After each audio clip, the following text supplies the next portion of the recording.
Like if your BMI was 20 to 25, you're considered to have normal. A normal BMI. And it was just pulled out of a hat. Like that, they didn't. I quote, that's literally what he said is we didn't have any data to pull from. We just said, that's a good round number. Let's start with that. No way. And since then. That's what everything's been based off of. Yeah. That's crazy. Yeah.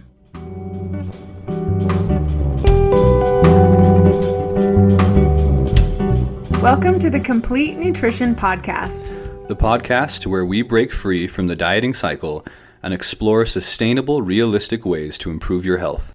I'm Kylie, a registered dietitian with over 10 years of experience. And I'm Spencer, and I've been eating food my entire life. And I happen to be a nurse. Each week, we dive into the science, psychology, and strategies behind mindful eating and sustainable change. Whether you're here to transform your relationship with food, learn how to make lasting lifestyle changes, or are simply curious about what true health looks like, you're in the right place. We'd invite you to subscribe and tag along if you'd like to stop dieting and start living.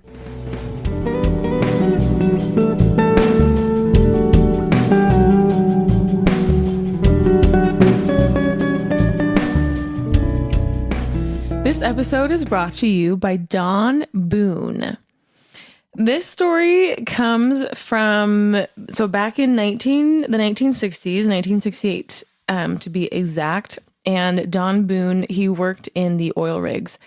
And part of the work on the oil rigs is they have to do work under the water. Don't ask me what, because I don't understand that part.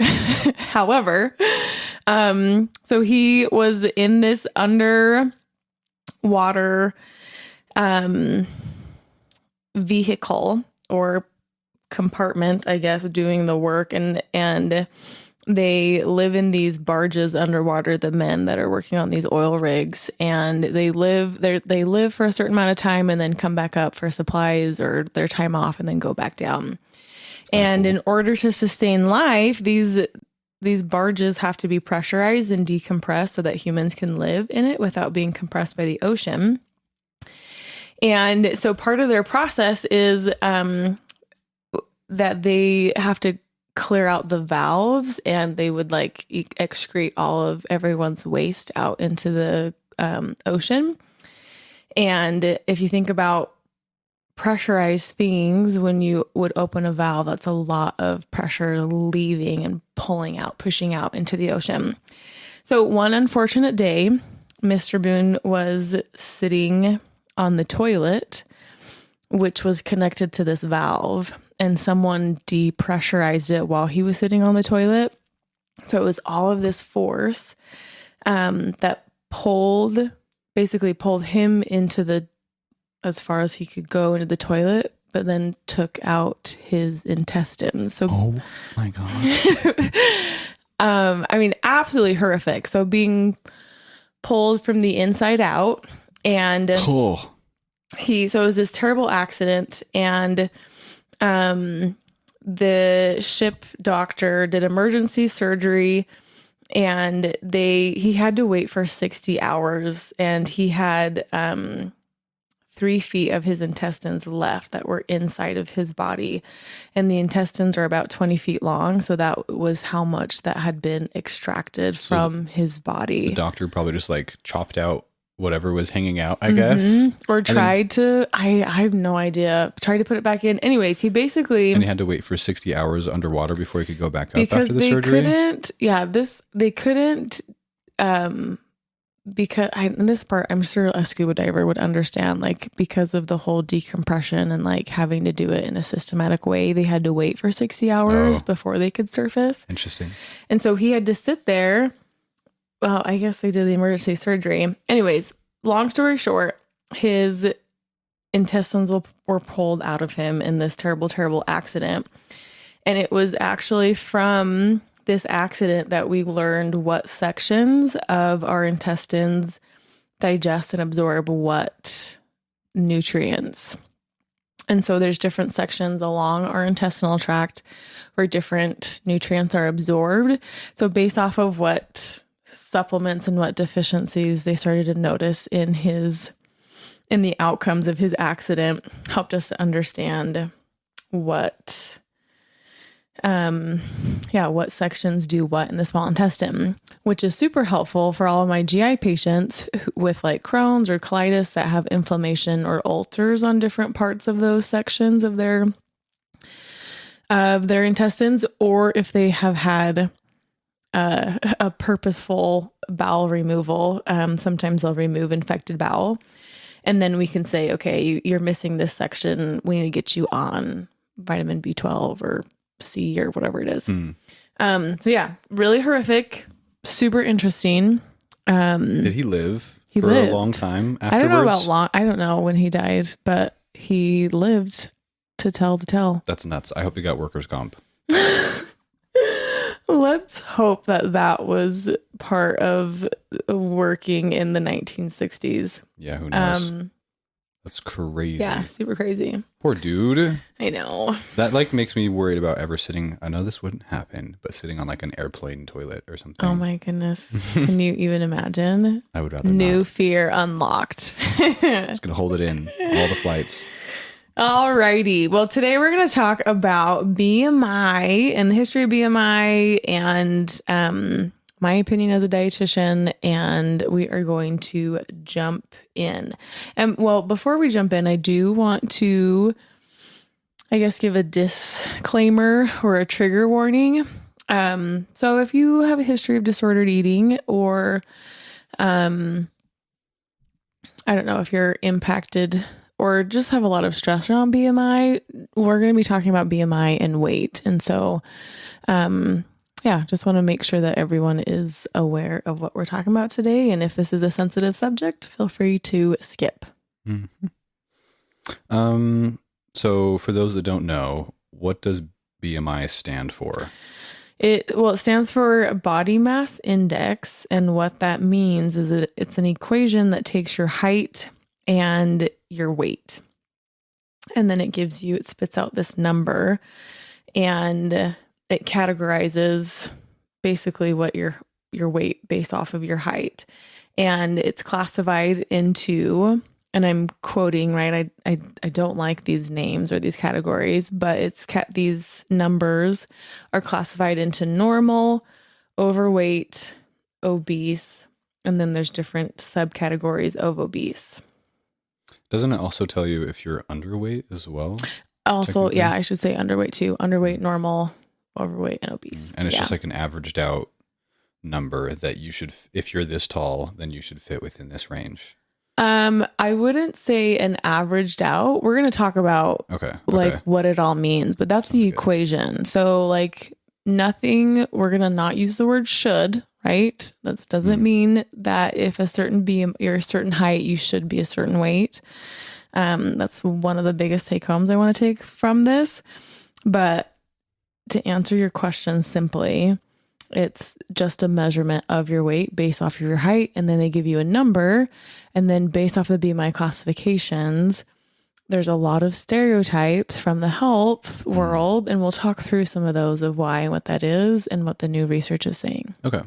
Who thought of BMI? Where did it even come from? Where did it start at? Well, this would be the first tip. It came from a gentleman named Adolf Kettelt, because it's Adolf? Yes. Oh my gosh. So Adolf, Adolfs are bad. He came before the time of the other Adolf.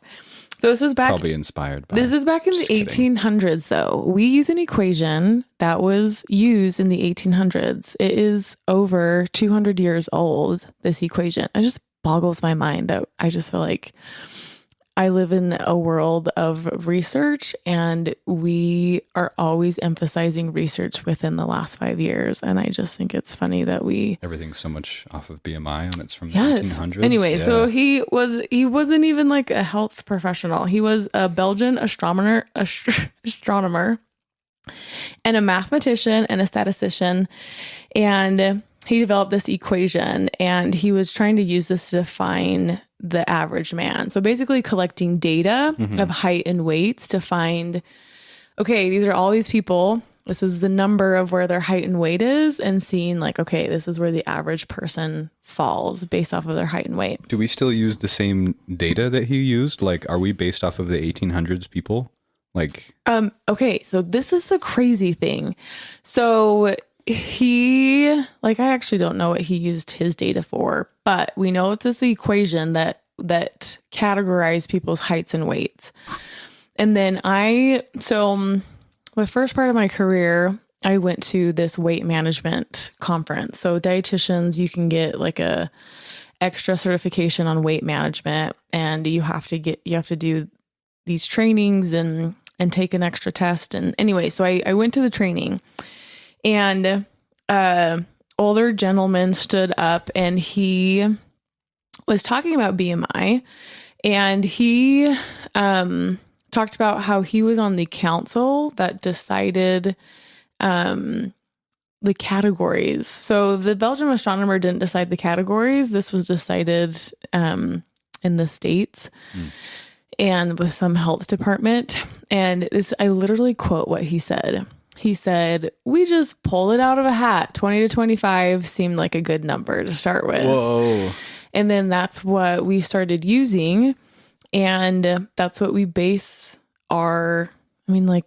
all of our data is based off of. This 2025 is quote unquote normal of quote unquote what a body should be, which again, keep listening and we're going to talk more about that. Wait, sorry. Also, just to clarify, when you say 20 to 25, are you talking about 20 to 25 year old people? No. Sorry. That's the BMI, the number. The BMI. So BMI 20 to 25, the number. Like if your BMI was 20 to 25, you're considered to have normal. a normal BMI. And it was just pulled out of a hat. Like that, they didn't. I quote, that's literally what he said, is we just we didn't have any data to pull from. We just said, that's a good round number. Let's start with that. No way. And since then, That's what everything's been based off of. yeah. That's crazy. Yeah.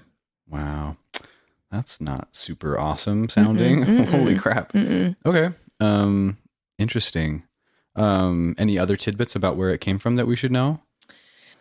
Okay, so it was used later in the 1900s for the obesity epidemic in the West, and then and that's where this older guy comes into play. He was on the board of health During that epidemic, so-called. when that was, which 1900s. I'm gonna guess based off of his age, it was probably in like the 70s. Anyways, so, and that's what I thought that was super interesting and like blew my mind. Does not seem very scientific. Yeah. So what are the limitations of BMI? Like, besides the fact that it's based off of just an arbitrary number, like, what are its limitations? Yeah. So it doesn't take into account, it's just height and weight. It doesn't take into account your gender, which we all know that men and women are sized differently. It doesn't take into account your race, which again, if you think about some of my clients from Central and South America that are extremely small, less than 5 feet tall. Yeah. Oh, and this is interesting too. I lived in Guatemala for a bit, and I volunteered with an organization there that helped me to, or I helped them screen for malnutrition, and which is also based off of height and weight. And so many of these kids were screening as stunted because their heights were so small. Yeah. That's yeah. nuts. I'm 5'7.5", and I felt like a giant in Guatemala. They're so teeny. Anyway, so it doesn't take into account the ethnicity. And that's like a big thing. There's a lot of talk about how there's a lot of like racism with BMI. If you think about in regards to Black or African American populations that naturally have like more curves. They talk about the Black body, like bigger hips. How it doesn't take into account any of that. Or crazy. Thinking about like Tongans or Samoans, like Polynesians that have different builds as well. And it was made in the States, or that's the numbers that they started using were people from the States, just a bunch of white people, and that's what it was based off of. Anyway, so it doesn't take into account gender, your age as well. As we age, we actually, there's research that shows that we actually want to be a little bit more heavier. Yeah. And to, extra storage. Yeah. I mean, we live longer and, like, I guess, extra padding, extra energy. And, so it doesn't take into account all of these different variables that impact our weight and have an impact on what we weigh. And there was an interesting research article that came out. It was by Ansel Keys, if you know who that is. And he studied chronic disease, and he noted that it was good for population studies and not for individual health. So it was good to define the health of a population because it was cheap and was fast. But when looking at an individual, the recommendation is not to use BMI because of its limitations. So we said doesn't take into account age, ethnicity, gender, bone density, muscle mass. I have so many patients that come in and they're like, "Oh, my doctor told me I need to lose weight." And as I'm looking at them and I'm thinking, okay, they are in bigger bodies, but seem super buff. Just like leaner, big muscles. And then I'll usually run like a body composition scan and then say, okay, like, let's look at this as opposed to your BMI. And so often we get a lot of athletes that are super muscular that are obese, quote unquote, but it would be like a healthy weight That's for really them. crazy. Yeah. Doesn't take into account metabolism or any other aspect of health. It's just height and weight. And we base a person's entire summary of their health off of this BMI. And interestingly enough, the National Health Institute did a study where they looked at people's BMIs, and then they also looked at their metabolic health. So looked at sugars and lipids and cholesterol. And they found that 30% of the time, people were misdiagnosed. So 30% of people that had high BMIs were actually metabolically healthy. And 30% of people who had normal BMIs were actually metabolically unhealthy.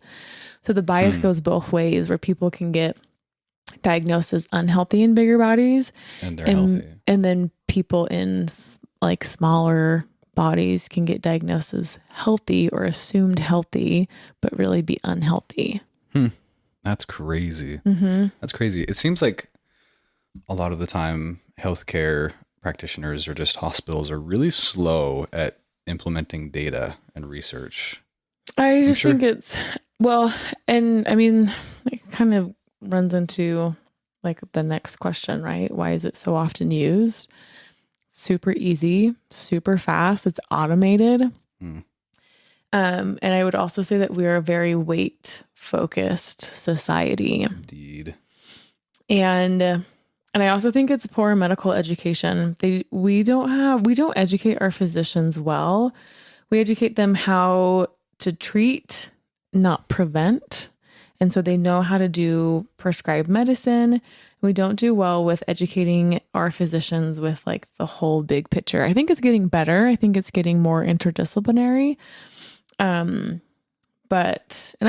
be fair, I work with some physicians who are awesome and do a really good job with taking the big picture on.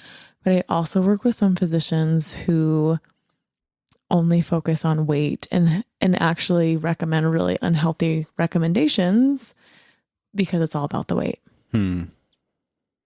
That's unfortunate.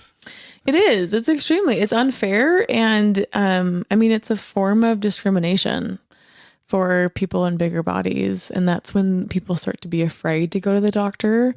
Yeah. And people stop going and doing preventative exams because they're worried about what their doctor will say.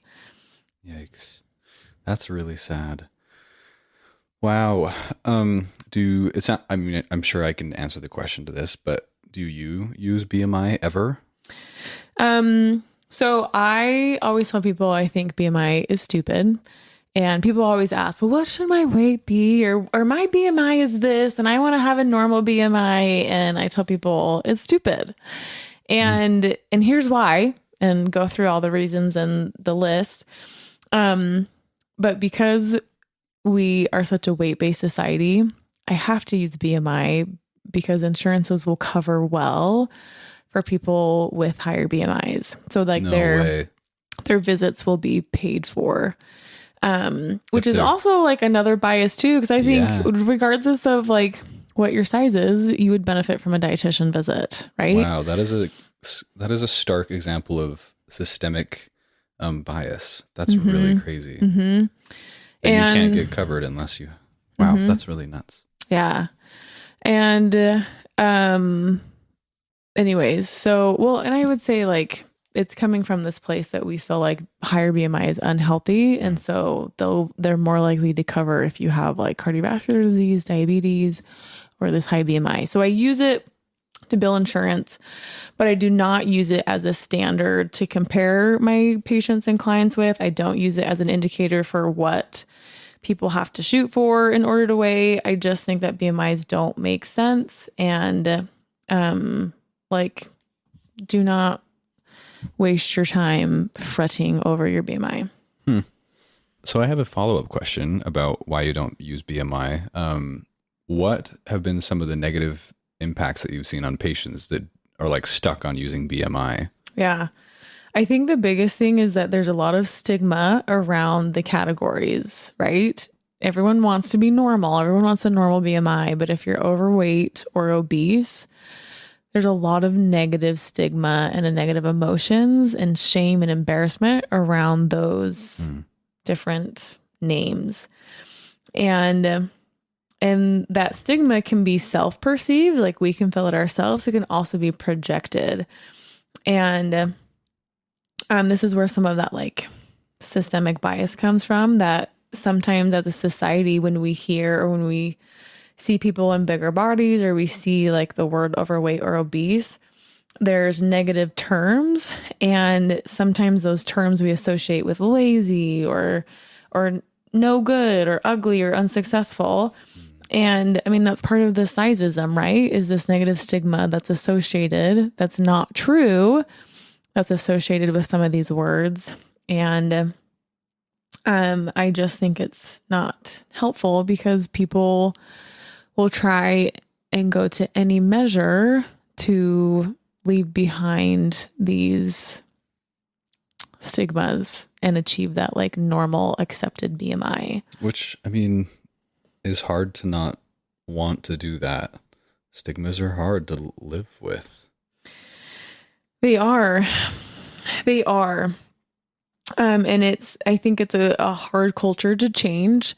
I think it's starting to change. But I think not using BMI and not even like giving it a second thought and just moving forward with working on your health in other ways that are going to be more beneficial than focusing on just the number. It's so weight and number driven, and people forget that, okay, it actually matters more if you're eating fruits and vegetables and proteins, and it actually matters more if you're getting enough exercise and sleeping well and managing stress and doing all those things, and your weight's going to fall to a place that's normal and healthy for you, and that weight is going to change in every stage of life. Yeah, regardless of what the BMI says. Right. As long as you're Right. That's really good. That's a good way to look at it, and hopefully people can realize that. And I will also add too that I see people who are so number driven of finding their BMI that I'll start to see people do these drastic things and start to lose muscle mass. And that is like one of the worst things you could do for your health, right? We need lean tissue. Lean tissue is helpful for moving, but also like having more muscle mass helps with like blood sugar control, right? And your resting energy expenditure and pulling from your lean body mass to get to a certain weight is yeah. I mean, that's where eating disorder territory. Well, I mean, it's malnourishment is what happens. That's really sad. So we've talked about all of these negative aspects about BMI and why you shouldn't use it. What does research tell us to use instead? So I will say there's a lot of research, and this is, I think, where education for physicians come from, there is a lot of research that talks about weight loss and preventing chronic disease. And I think that's where there's such this big focus that we see, okay, blood sugars or diabetes can be prevented with weight loss. And we see lipids come down with weight loss. But with this research, we ignore or somehow leave out the fact that these people are exercising, these people are changing their diets, and it gets so focused on the weight loss. So there is a lot of research suggesting that. So I don't want to ignore that and acknowledge that,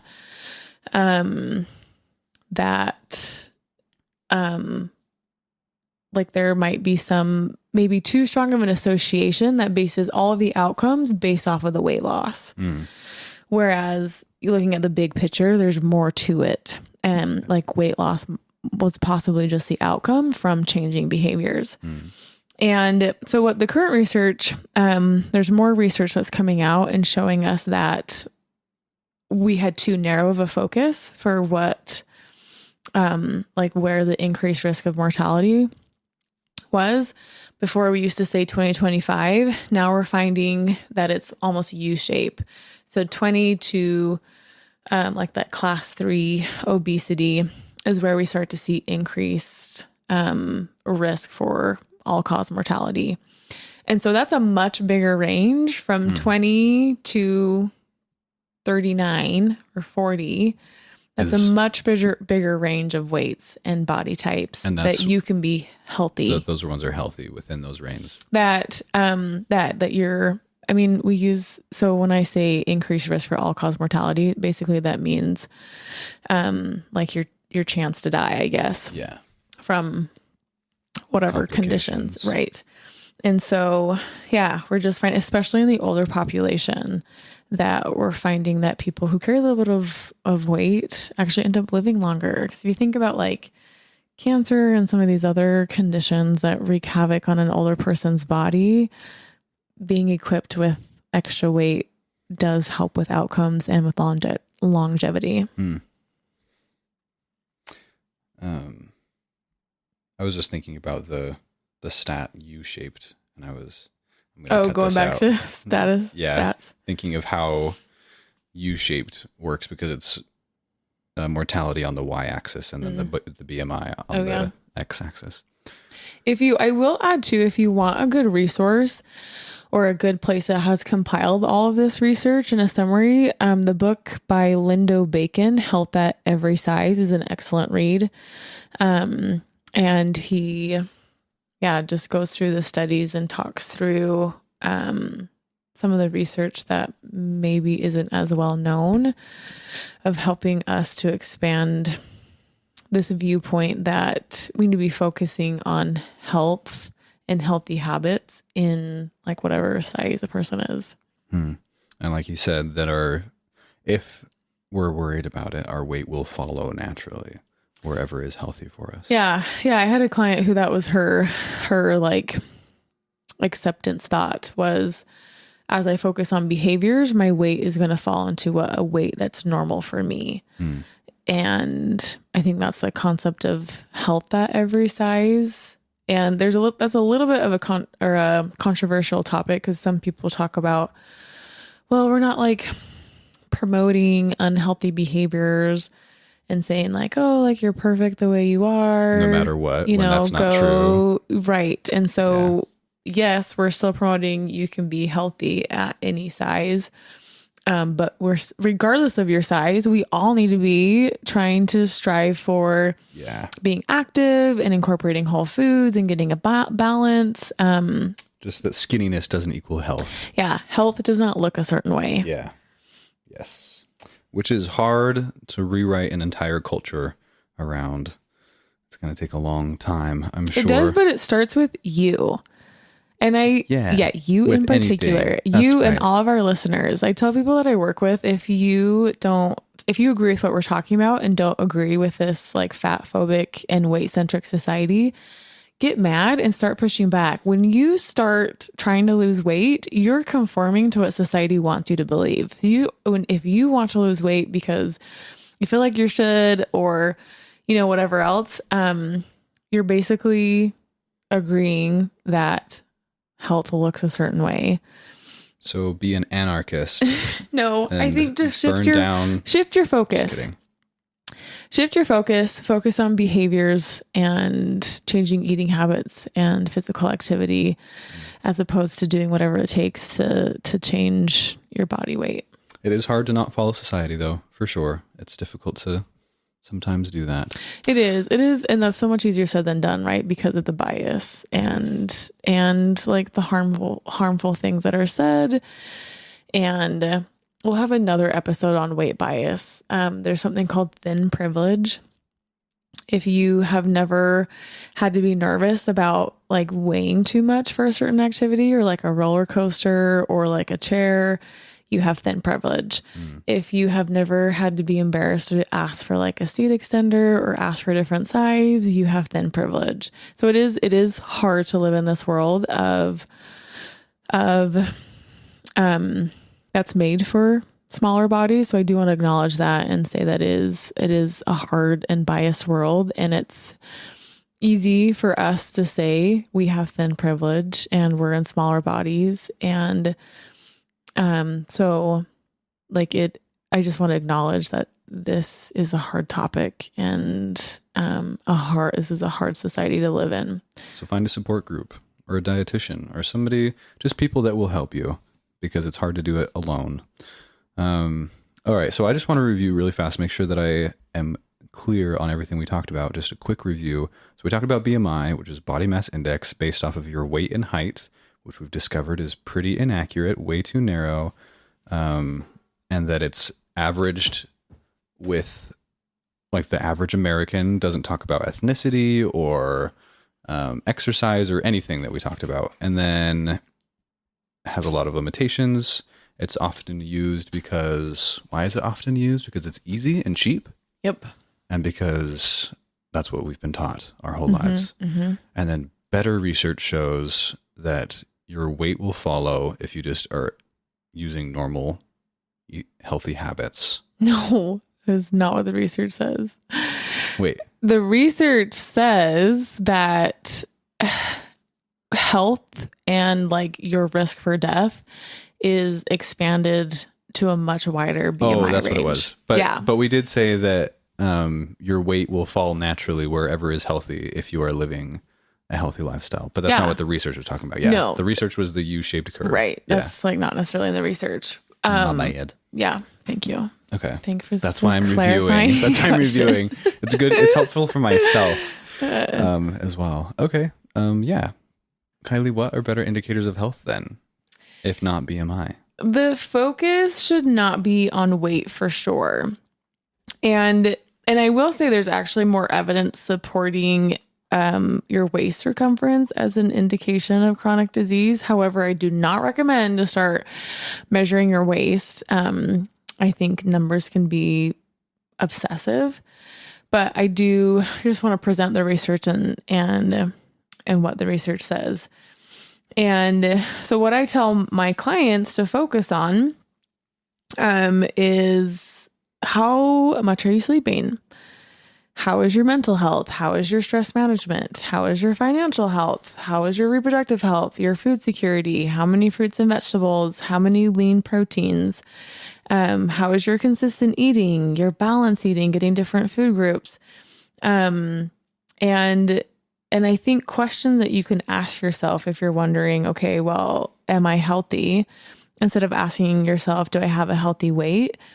Ask yourself, how is my emotional health? Do I prioritize sleep and am I well rested? Do I take time to be social and for family? Do I eat consistently throughout the day? Do I get balanced nutrients throughout my day? Am I active at least 150 minutes during my week? That's 30 minutes, 5 days a week about. What are my cholesterol levels? You could get a CMP, that's a complete metabolic panel, looks at your liver and your kidneys. How's your organ health? What's your A1C, your blood sugars? So getting these biochemical labs done, honestly, I feel like all of these are good, but I think getting those labs can be super helpful too. But yeah, so looking at health as a whole with all of these different aspects and making sure that you're healthy in all of these areas. Final conclusion is don't let BMI ruin your life. Look at your life as a whole, like Kylie's talking about, and don't try and fit your life into a category that was created by some 1800s random dude, an astronomer. I guess he was other things too, but a statistician. Yeah. He wasn't thinking about us. So yeah, eat and be happy and healthy. And health is not defined by the number on the scale. If you think back on your life and think about all of the time and energy that you spent, you probably don't want it to be all spent on trying to lose weight. So if that's what you're currently doing, you need to rearrange your priorities and rearrange your definition of health, because you can definitely be healthy. So yeah, be happy, be healthy. Eat good food. Eat good foods. Eat, pray, love. Thanks, everybody. If you are listening, we imagine that you are probably on your own health journey. Thank you so much for letting us be a part of this journey. We want to invite you to consider these 3 questions as a weekly personal check-in. The first question is that maintaining a positive mindset is crucial for success. So, what are your victories and your wins from the past week? Second question, what are your intentions or focus or goals for this next week? Reminder that the simpler and more realistic, the better. And the last question is, what are you going to do to accomplish this goal? Be specific, and we invite you to write this down somewhere. What specific things will you do to reach this goal of yours? Thank you so much for listening. If you like what you are listening to, we would invite you to subscribe. We'd also invite you to leave a review. If you do, you will be entered into our monthly drawing to win a box of meal deliveries. Take a screenshot of your review and send it to Complete Nutrition, complete with a K, completenutrition@gmail.com. You can also check us out online at www.complete-nutrition.com or on Instagram at complete_nutrition.